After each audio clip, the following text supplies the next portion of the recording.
All right, let's try this again. Let me unplug this so I can show you guys what we're doing. So every about 3 or 4 times a day, we need to check and rotate the eggs. I'm going to take this off quickly. We just do a little quarter of a turn for each one. Just a little turn. And we need to check our water. Make sure we have water. Make sure our sponge is wet. And then put it on. Plug that back in. And this will take it back up to temperature.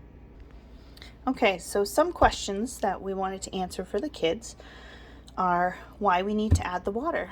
Because we've added a lot of water here. And we want to keep the humidity up.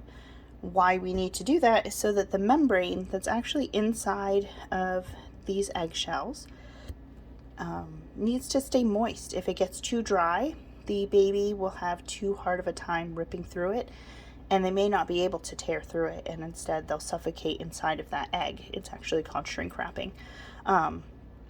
So we need to keep that humidity levels up so that that membrane stays moist enough so it's easy for the baby chicks to tear through when they're ready to hatch.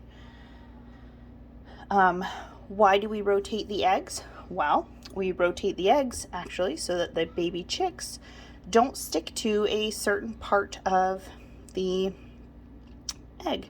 So if we didn't rotate them, the babies would sit in one spot and then they just stick to the shell and they wouldn't be able to get out either. So we got to keep rotating those eggs just to make sure that the baby that's developing inside of those eggs actually is moving through the egg at an even space. Lockdown day. What is lockdown? Lockdown is when we get the humidity up, get the temperature up, and then we don't touch it. We let the baby chicks do their thing. We do it on day 14, so that will actually be on Friday. This coming Friday,